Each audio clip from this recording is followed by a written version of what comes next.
Aussi étrange que la providence ait pu lui sembler, lorsque d'un regard, l'apôtre Paul fit pour la première fois le tour de son appartement, et non des moindres, considéra son garde romain et sa chaîne. Il a vite réalisé que ceci pourrait être la grande opportunité qu'il avait tant attendue. Il semblerait très fortement qu'au moment même où cette réalisation se présentait à lui, et peut-être dans les longues nuits alors que les visiteurs s'en étaient allés, il devint presque submergé par l'afflux de cette provision de révélation.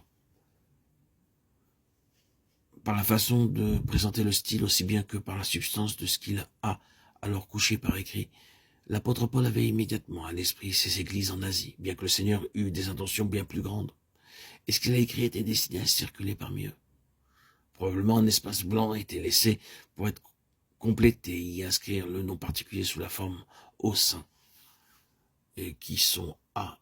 Le nom Éphèse ne figure pas sur les plus anciens manuscrits.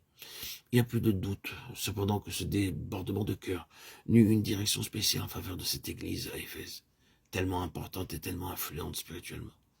Ce détail peut être d'importance secondaire dans la perspective de l'intention divine, tellement plus grande par le moyen de cette inspiration. En tant que première impression, c'est son style qui a une grande importance.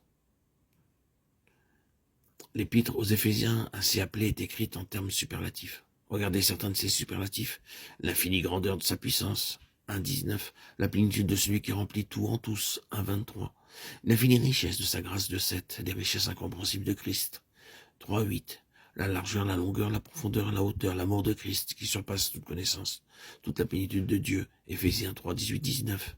Infiniment, au-delà de tout ce que nous demandons ou pensons, Éphésiens 3, 20. Au-dessus de tous les cieux, afin de remplir toutes choses, Éphésiens 4, 10. La stature parfaite de Christ, 4, 13. Cette église glorieuse, sans tache ni ride, ni rien de semblable, Éphésiens 5, 27.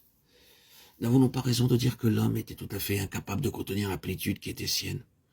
Cela transparaît non seulement par ses expressions, mais aussi par sa forme grammaticale. Il débutera sur un sujet et ensuite, lorsqu'une pensée supplémentaire lui viendra à l'esprit, divergera et changera de sujet, sans reprendre le précédent fil de sa pensée jusqu'à ce qu'il arrive à un certain point. Dans le Nouveau Testament, la plus longue phrase sans un point se trouve dans cet épître aux Éphésiens. Il est trop rempli et trop empressé pour s'arrêter à des considérations techniques littéraires. Les vannes des masses d'eau sont ouvertes, et comme un torrent, il déverse cette plénitude si longtemps contenue.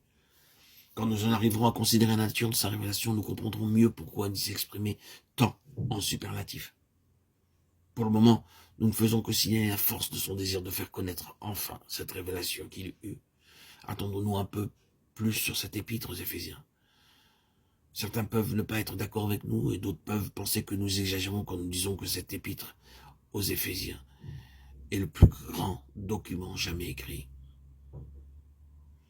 Nous devrons établir le bien fondé de cette opinion, mais nous n'aurons pas entièrement échoué lorsque nous aurons terminé.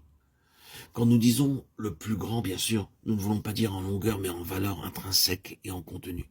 Cet épître aux Éphésiens est la couronne et l'essence consommée du ministère de Paul. C'est le point culminant de sa mission.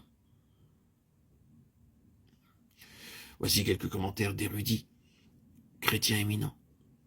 Pour l'un d'entre eux, c'est l'exposé complet, le plus vaste que le Nouveau Testament contient, à propos de la signification de la religion chrétienne, fusionnant comme nulle part ailleurs ses aspects évangéliques, spirituels, moraux et universels. C'est clairement l'épître de l'ascension.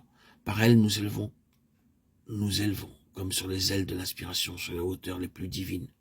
C'est l'œuvre la plus céleste de quelqu'un dont l'imagination même est meublée de choses qui sont dans les cieux. Dans cet épître aux Éphésiens, qui est la composition de l'homme la plus divine, se trouve toute doctrine du christianisme.